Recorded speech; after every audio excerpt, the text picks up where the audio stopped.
This Central. conference will now be recorded. Beautiful day here, and we hope you enjoyed today's presentation on Japan. We're very fortunate today. Not only is Travel Central participating in this talk, but we also have the Japan National Tourist Organization as well as Celebrity Cruise Line, and we have an advisor from Travel Central, Bailey, who will be leading a group to Japan in 2022. So, if you want to flip the next slide, and we will talk a little bit about Travel Central. Travel Central has been in business since 1988. We're a member of the Signature Travel Network, which just gives us a lot of support and resources to provide the best vacations for all of our travelers. Our only goal from our highly trained, knowledgeable staff is to make sure that your experience from the planning process to your return home exceeds your every expectation. So now we're going to have Shaban from the Japan National Tourism join us and give her introduction and bring us on the journey through Japan. So Shaban, it's your turn. Hi, as Melinda introduced, my name is Siobhan. I'm the marketing coordinator for the Japan National Tourism Organization's Los Angeles office. And today I wanted to give you a very quick overview of some key destinations and travel logistics. So to begin, uh, basically there's no bad time to go to Japan. Japan experiences all four of the seasons very distinctly. So any time of the year, there's something special to experience. Spring, obviously, you have the very popular cherry blossoms alongside other gorgeous flowers blooming. Then summer is great for summer festivals, both local and regional, and many of them are paired with these fun and fantastic fireworks shows. Fall, if you're a fan of food, this is the time to go. It's also known as the season of food. So perfect time to go, and it pairs gorgeously with the fall foliage. And winter sports lovers, winter may be a great time because there's some prime powder snow in regions of Japan, so skiers and snowboarders are just fantastic fun here. If you're not a fan of winter sports, don't worry, you have some gorgeous winter night illuminations, and it gives you just yet another excuse to enjoy the natural hot springs found across the entire country. Now, for some destination information, the general route that we recommend to first-time travelers to Japan, we call it the Golden Route. It hits some key tourist destinations, and we think it gives a fantastic snapshot of the country. And it's about a week or so standard trip. This is a great trip on its own. It's also a great pre or post cruise if you are on a cruise trip as well. Now, the first destination is the current capital of Tokyo. Now, you may have an idea of Tokyo being a high-tech and modern metropolis, and you're not wrong. It is definitely a city, and it has some fantastic tall buildings, including the Tokyo Sky Tree, which is pictured here. This is actually the tallest broadcasting tower in the world. So if you make it all the way to the very top, you get a fun bird's eye view of the surrounding city. And on clear days, you might be even able to see Mount Fuji, which is a nice treat. But in general, Tokyo, while it is a modern city, is a great meld of both modern and traditional Japan. On the left here, you have Sensoji Temple, which is part of the Asakusa neighborhood. And that is a great neighborhood that's relatively well preserved in terms of Edo period Tokyo. And this temple itself is the oldest Buddhist temple in Tokyo, so a lot of history to experience here. But on the same city, you have Shibuya Scramble Crossing, which you might have seen for its very busy crosswalk. But in the neighborhood of Shibuya, you have a lot of fun nightlife, shops, and eating opportunities as well.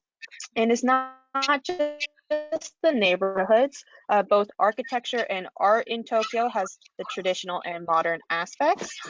For architecture, you have Tokyo Station, which is a great example of the European influences upon Japanese architecture.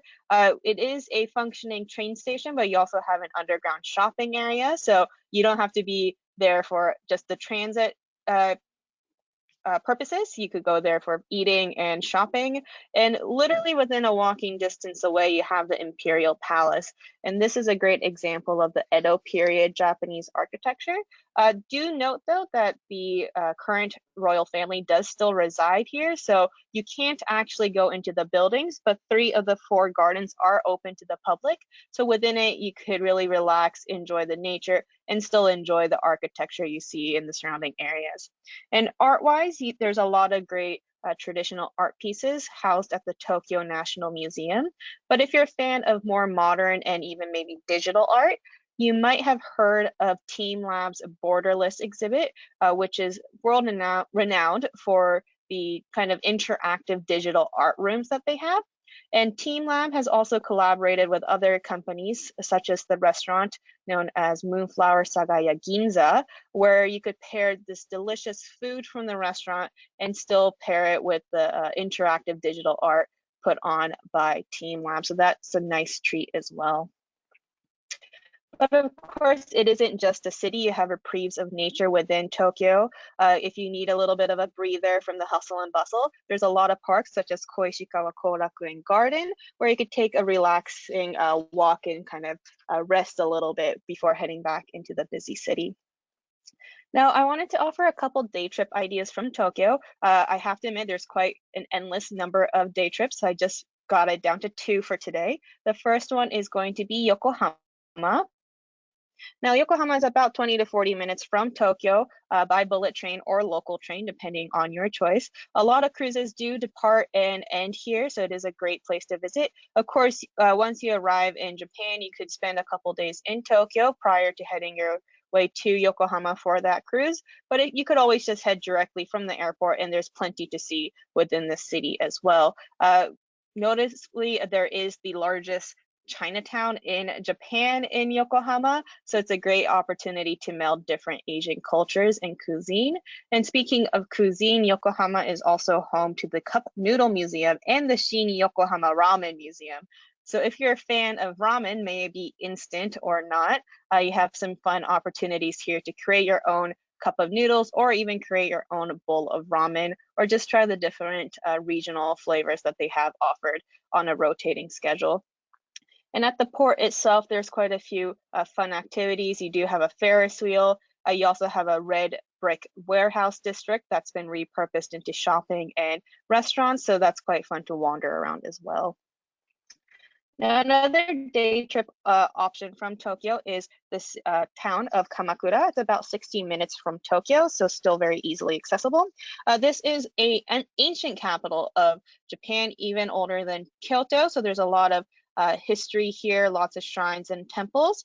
In fact, you could partake in a ritual coin wash to hopefully increase your wealth by going to the Zeni Arai Benten Temple.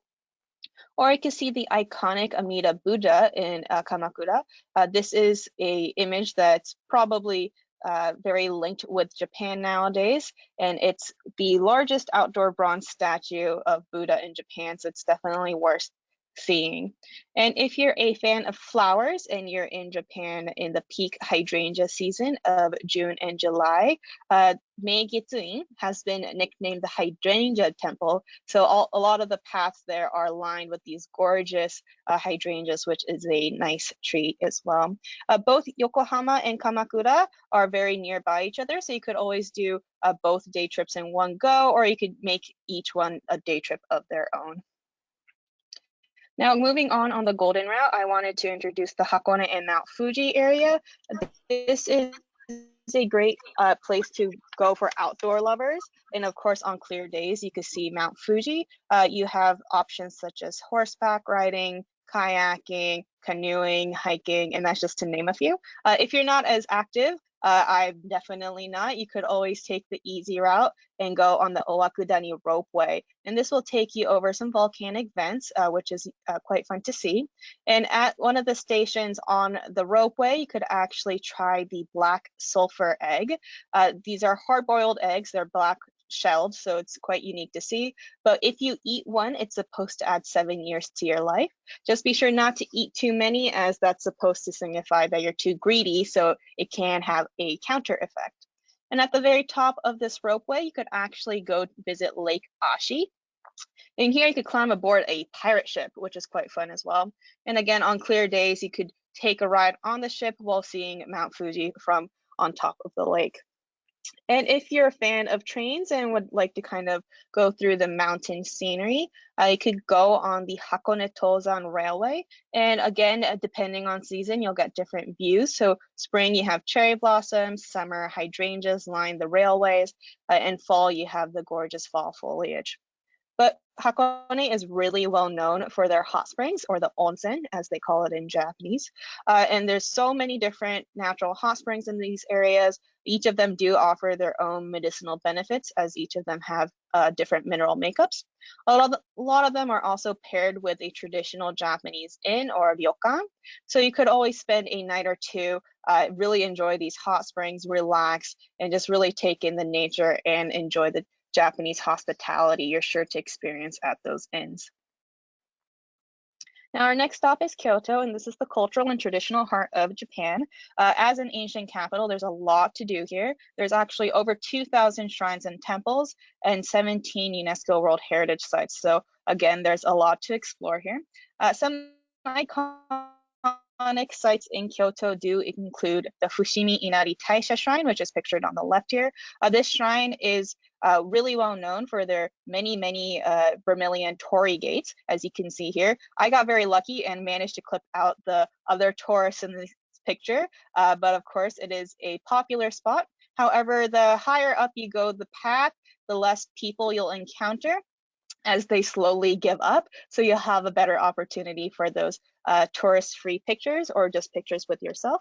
And a nice treat is around the halfway point. They even have a cafe and a restaurant to take a little bit of a breather at. Do keep in mind though that this is in Kyoto and summers can get a little bit humid and hot, especially at noon and those peak hours. I went with my 83-year-old great aunt in the middle of summer and she gave up about 10 minutes in. So if you want to make it to the very top, you might want to consider going earlier in the morning or go with somebody a little bit younger than 83 years old like I did.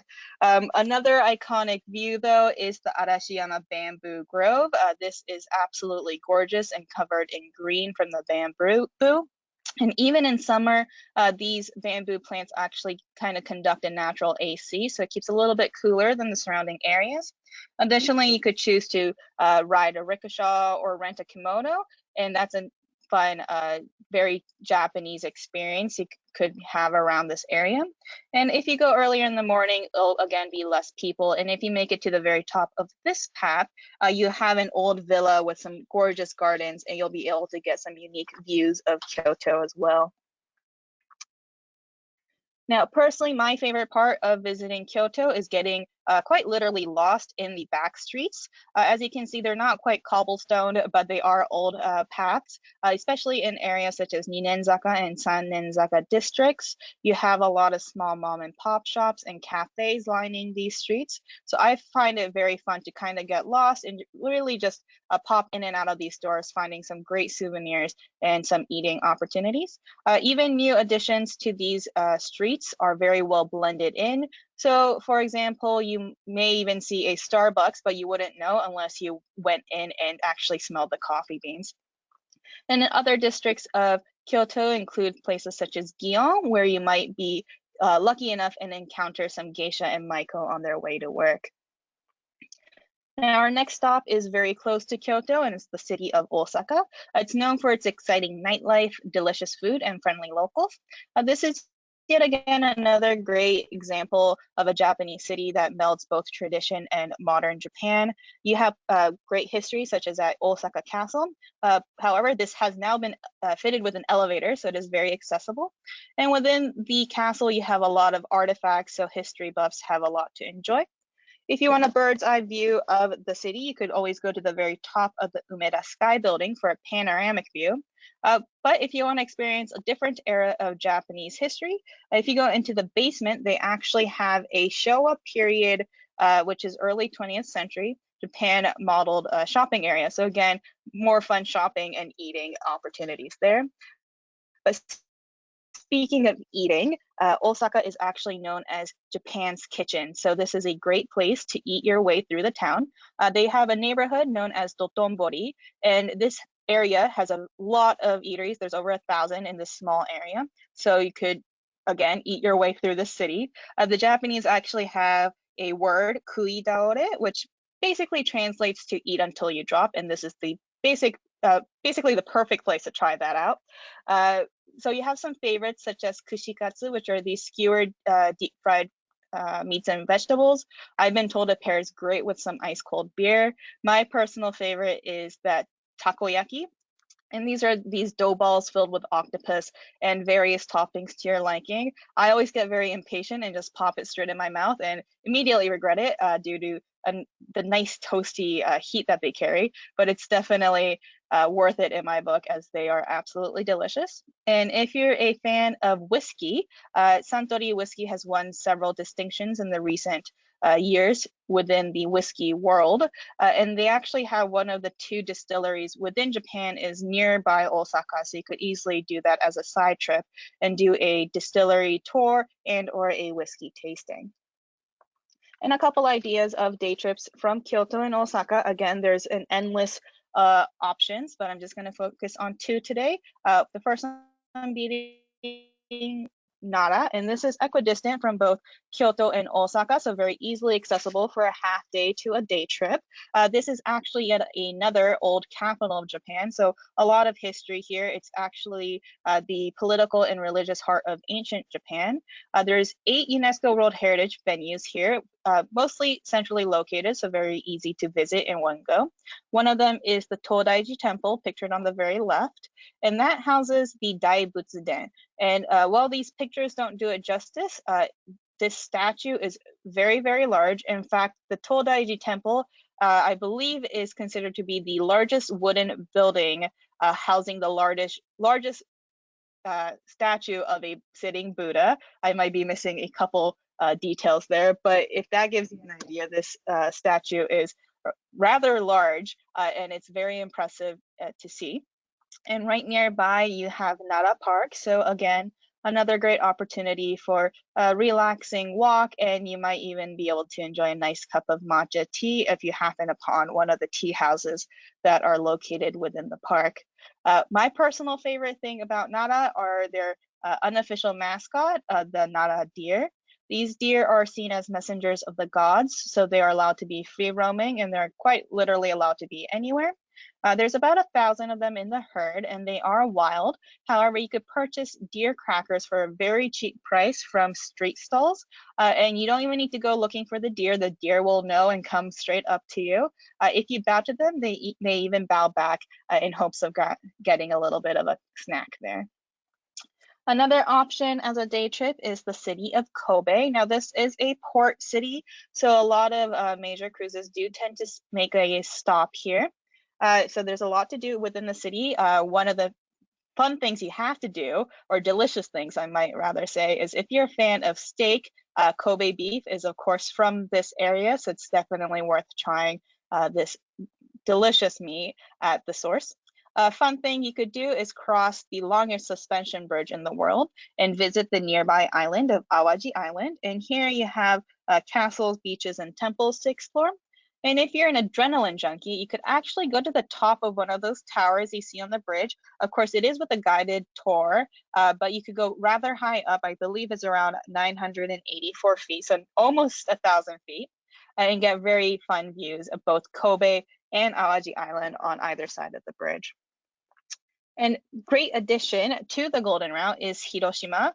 We recommend you add Hiroshima if you have more than that 1 week. About 2 or so weeks would be fantastic. It is doable as a day trip. However, in order to not rush for the bullet trains and to really enjoy the area, we do recommend making it longer than a day trip. Here you have a lot of great tourist destinations, many of them being within the city of Hiroshima and very easily accessible. You have places such as Shukeien Garden or Peace Memorial Park, and they even have a hop-on, hop-off bus, making it very easy for travelers to visit all of them in one go. You could also take a ferry to the nearby island of Miyajima. And here you might have seen images of the famous floating torii gates that are part of the Itsukushima Shrine, which is also floating in the bay. And on low tide, you could walk out to the torii gates and get a fantastic picture of you standing underneath them. Please note, though, that these gates are currently under renovation, so they do have some gray fabric covering them, but that is due to be open in the near future.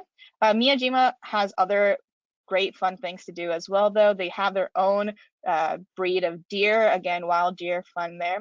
And then they have a mountain even on this island. So you could, of course, hike to the top or take the easy route up and take the ropeway. But once you get to the very top, you get a gorgeous 360 view of the surrounding island, and across the bay, you'll see Hiroshima. And at the top, you also have another temple to visit as well. And throughout the island, you have even more temples and shrines to visit. So quite a lot to do, even on such a small island. And for cycling enthusiasts, Hiroshima is actually one of the ends of the Shimanami Sea route. And so this is a great cycling route. This route was created for cyclists, so it's very easy and accessible. It links Hiroshima to the nearby prefecture of Ehime, but over the course of about 40 some miles, I can't remember, sorry, but it's about 48.5 miles, I believe. You go over 6 different islands along the inland sea, so you get some gorgeous sea views out there. And you don't even have to bring your own bicycle. There are rental terminals throughout that route, so you could always get a bicycle to your liking, or you could always rent something more unique, such as a tandem or an electric bicycle. So it's quite fun as well. And that was a very quick overview of the destination. I wanted to just give you another very quick overview of travel logistics, so some Japan 101. As I mentioned, I did go over Yokohama and Kobe very briefly, but Japan, as you can see on this map, is a cruise gateway. There's a lot of cruise ports and a lot of options here. So if you're on a cruise, you have a lot of fun opportunities. Now, if you want to learn more about the cruise ports, you could always visit the Cruise Port Guide of Japan website. We also do have a Cruise Japan, a destination guide booklet. So if you're interested in acquiring one, you can always fill out a brochure request form and we'll be happy to mail that out to you. Now, within Japan, getting around is very easy. You could always rent a car, hire a private driver, or you could do as locals do and take the public transit. For intercity transportation, we do bring up the IC card. These are prepaid transit cards. So if you're familiar with LA's TAP card or London's Oyster card, they work quite in a similar way. Add some cash onto the card and just tap in and out at the turnstile, so you don't have to worry about calculating that fare. And a great benefit to the IC card is you could actually use them at participating vending machines and convenience stores. So as long as you see that IC logo, a picture to the left there with the B on it, that means they accept that as a payment type. So you don't have to worry about calculating that change and shuffling through your wallet if you're in a little bit of a rush. For long haul travel, we do have the ever popular bullet train. As mentioned on the slide, the bullet train experiences delays of only 54 seconds on average annually. So it is a very punctual way of traveling. Just note, if you're late to your platform by just a couple of minutes, you may have missed your train, but don't worry, you could just get right on the next one, especially if you decide to purchase a Japan Rail Pass. This Rail Pass, also called the JR Pass, is offered only for international passport holders who are tourists, but it is very convenient. It comes in 7, 14, and 21-day durations, and it's basically a all-you-can-ride for most JR modes of transit. So it covers most bullet trains, the JR trains and buses, and some unique modes of transit, including that hop-on and hop-off bus that I mentioned for Hiroshima, and that ferry to Miyajima as well. Now, as you can also see, the bullet train does cover and span the majority of the country, so it is a great convenient way of getting from most point A to point B destinations. You could also choose to travel in style on the bullet train. The ordinary car is comfortable in its own right. You could always upgrade to the green car, which is offered on all bullet trains, and it's basically business class. If you always want to travel green car, they actually offer a green car version of the JR Pass, so you don't have to worry about the fare difference. But if you really want to go first class, the grand class is now available on 2 of the bullet train lines. It's 2-1 seating. It's like I mentioned, basically first class. It has butler service, and it comes with complimentary food and wine, and that comes with a seasonal menu, so it's ever changing. And even though there is no grand class JR Pass, you can always easily upgrade by just paying the difference in ticket cost. Now, nowadays, most of us, including myself, cannot survive without Wi-Fi or mobile. So a great opportunity here is renting a pocket Wi-Fi. These devices, as the name suggests, is pocket size, so they're very easy to carry around. Depending on which one you decide to rent, it supports up to 10 devices, so great for groups or people that have a lot of gadgets. And this is a great way to ensure that you have some Wi-Fi regardless of where you are, especially if you plan on going to rural destinations.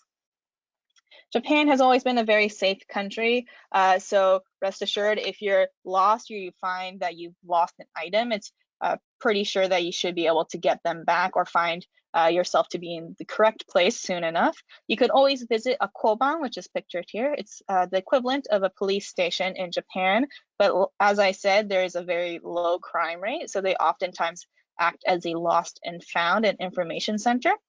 Personally, I tend to walk into a convenience store, buy a drink of something, and just ask the clerk at the very front if they could help me get to my destination, and they're usually more than happy to help. And I find this to be true even with strangers I ask on the street. If they don't know, they'll always still try to help and look very apologetic, but they are usually more than friendly and try their best to help. Now, in Japan, you have a lot of accommodation options. You do have the typical Western style hotel. Something very unique to Japan is their traditional Japanese inns known as ryokan. These do often have you sleeping on a futon mat on the tatami flooring. I find it very comfortable, but some people may be uncomfortable with that. So some of these ryokan do offer hybrid options where you have the ryokan and the traditional tatami mat, but they do have rooms with the Western style bed. So this is something that you could inquire with the ryokan about. Other options include minshuku, which are B&Bs, or something very unique such as shukubo, which are temple lodgings. So you could spend the night at a Buddhist temple, partake in some morning meditation and copying of sutras, and even enjoy a nice vegetarian meal that has been prepared by the Buddhist monks residing at that temple. Now, the currency in Japan is the Japanese yen. They do not accept the US dollar. Some places do accept credit cards, such as major cities, major department stores, and hotels. However, Japan is still very much a cash-based society, so we do recommend you acquire some Japanese yen and carry it with you at all times. A lot of mom and pop shops, if you go to rural destinations, they may not be able to run that credit card. So again, a better option is to carry around that cash. One thing to remember though is that Japan has a no tipping culture. You're always welcome to tip a private guide if you want to do so. But if you choose to leave a tip at a hotel or a restaurant, I've definitely heard of stories where somebody working at that hotel or restaurant will chase after you with your forgotten change. And there's a lot of fun ways to spend that money. I easily spend it on shopping. There have a lot of great department stores, especially in those major cities. I go in and I could easily spend hours there as each floor is a different category, so you have a lot to explore there. If you found that you forgot to pack something or you want to get affordable but still rather high quality goods for souvenirs as for friends and family back home, 100 yen shops are great. You might have seen places such as Daiso or Miniso in the US, and those are the equivalents. So as you've seen, very affordable, except it's still rather high quality. And unique goods can be found at temple flea markets and artisan shops where you could purchase some hand-me-downs, which may not sound high-end, but very unique items, as well as handmade crafts. And finally, my favorite part of travel is the food. Japanese cuisine has been designated a UNESCO Intangible Cultural Heritage, so there's quite a lot to eat here. You do have the typical sashimi, sushi, and ramen, and they have regional variations, so definitely worth trying while you're in country. However, we have a lot of other options, such as going to a Japanese pub known as an izakaya, where you could pair some great finger foods with the Japanese pub environment. You could try some high-end multi-course meals such as kaiseki ryori, which changes on the seasonality of the ingredients, and it's often offered at the traditional Japanese inns. And in Tokyo especially, you actually have the most number of Michelin-starred restaurants in the world, and they beat out even Paris, so you have a lot of high-end options there as well. But you don't have to go high-end to get good food in Japan, as there is quite a lot of fun mom and pop shops you just wander into and have some of the best meals ever. So definitely try whatever you can and you're up for while you're in Japan. And now I just want to show you a very quick video to keep you inspired for future Japan travel.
So the JNTO does have 2 regional offices in the US, one in LA where I'm speaking from and one in New York.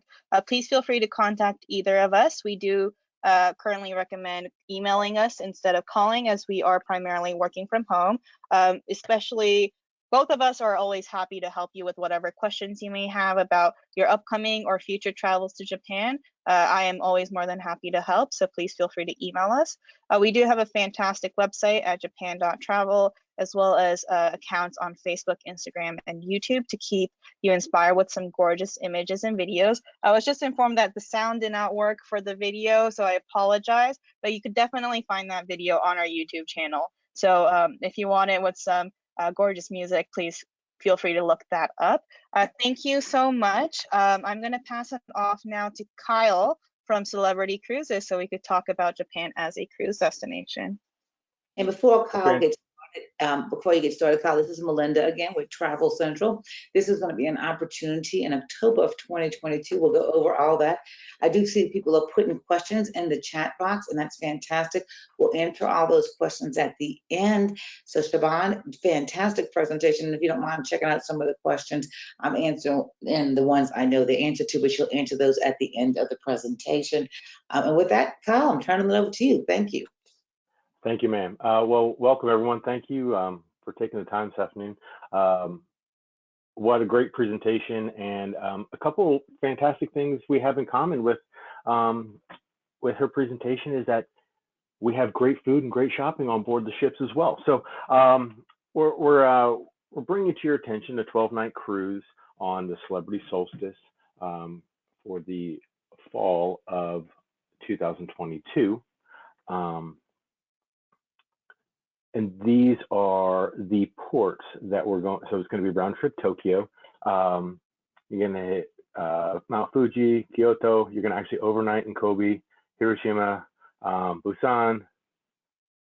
I'm going to butcher the last 2 cities, so I will choose not to say those out of respect. But it's a great opportunity to really get you a broad introduction and broad cultural dive into the country and really get to visit a lot of things. Can we go to the next slide, please? Thank you.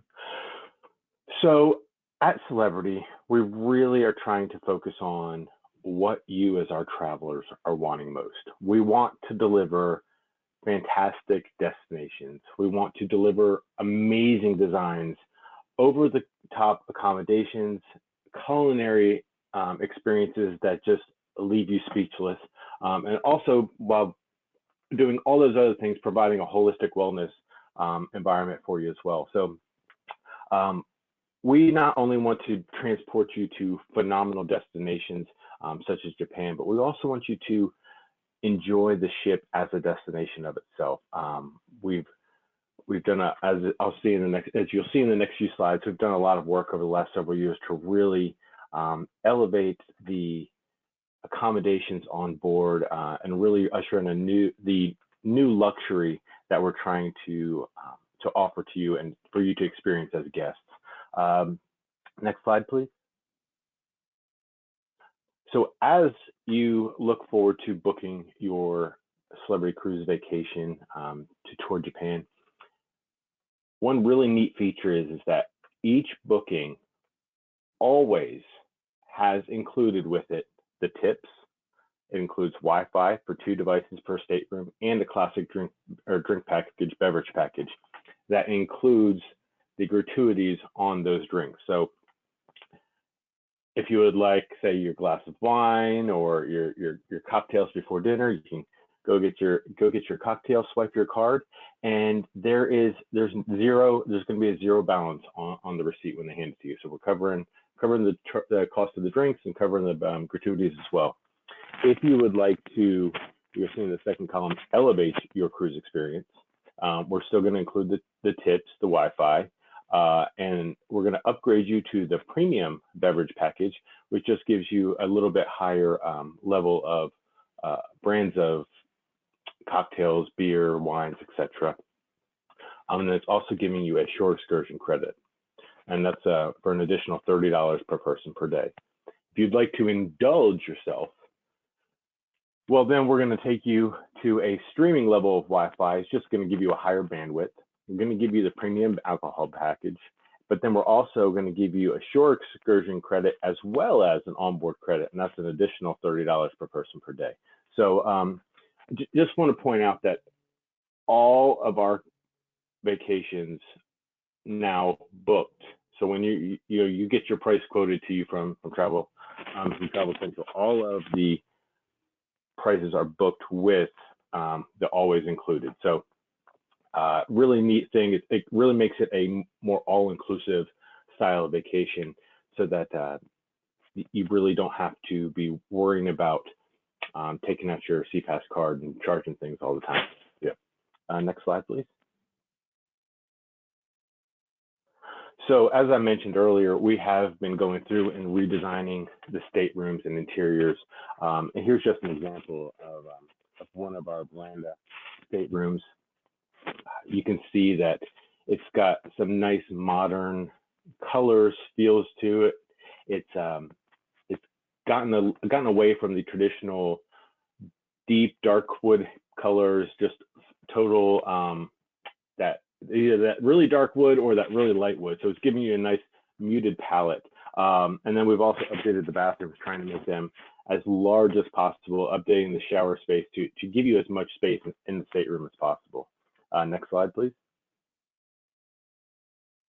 And here you can see, if you're familiar with our, excuse me, I apologize about that. If you're familiar with our cruise line at all, then these two images here are from our Millennium class vessels, and these are the redesigned main dining room and then the rendezvous lounge midship. So these two had as I mentioned previously, had very dark wood paneling in them, a very dark, I believe it was a purple burgundy kind of carpet drapes in the lounge.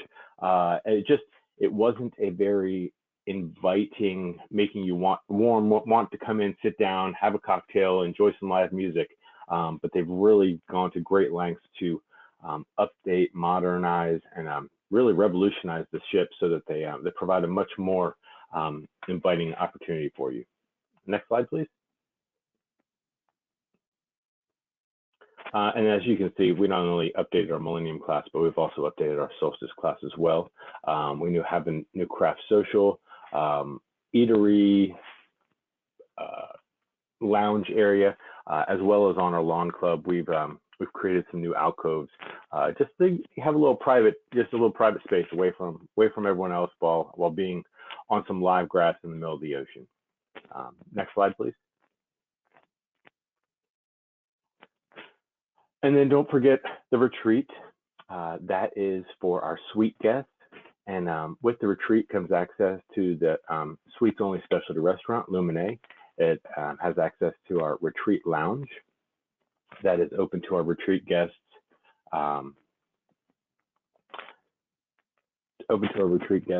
Throughout the day. There's always a concierge on staff to handle any needs that they should possibly arise for you throughout the vacation. We have a private suites only pool lounge area for our suite guests, and just we've really been elevating our suite offerings over the last couple 2 years, trying to offer the most value and benefit there. Next slide, please. All right, and I think that's the end of me. Fantastic. We're going to go ahead and turn it over to Bailey. So one of the ways we know Japan is an island, one of the great ways to do it is by cruise. Bailey is an advisor in our office, and she is going to be leading a cruise next year in October, and she will share that information. So Bailey, if you want to take it over. Hey y'all, this is Bailey. Thanks so much, Colin, Saban, and Melinda. I've been with Travel Central for over 3 years now and been traveling since I was 4, so this is also my first time visiting Japan as well. We're definitely going to have a great time sailing. We're going to be visiting Japan from October 2nd to the 14th of 2022. It's a really great time to visit, as Saban was talking about. It's going to be fall over there, so we've got leaves changing in all these places that we're visiting, and the temperature is going to be fantastic. So we're looking in between 60s and mid 70s. So great time to travel. You're not going to have to deal with the humidity and bad weather there as well. And we'll also be visiting a lot of the destinations that are on the Golden Route that Saban detailed. So we'll be doing round trip Tokyo and visiting ports such as Kobe, Osaka, and we'll be overnighting with the chance to give you a chance to visit Kyoto, Hiroshima. We'll also be visiting Busan in South Korea and Hakone and Aomori before returning back to Tokyo. And when we return to Tokyo, there will also be a sumo wrestling festival happening in the city. So we're going to have opportunities for if people want to stay afterwards to experience that and visit that as well.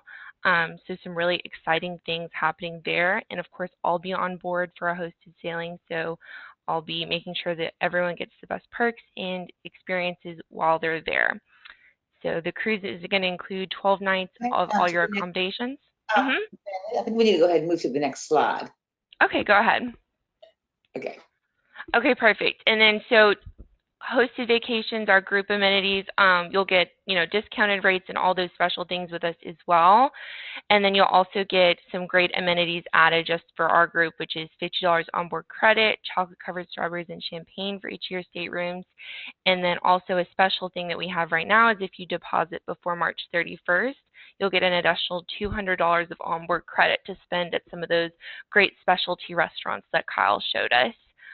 Pricing is fantastic with our group rate right now. We've got balcony staterooms starting at $2,500 per person, and those Aqua class staterooms starting at $2,800 per person. So we'll be sending everyone out emails with more information on the sailing and how to book. And then you can also reach us with the number on screen or reach out to me or Melinda directly, and we'll help you from there. Okay, and the next slide, please, Siobhan. Finally, what I would like to say is that we have learned in the last year travel has changed.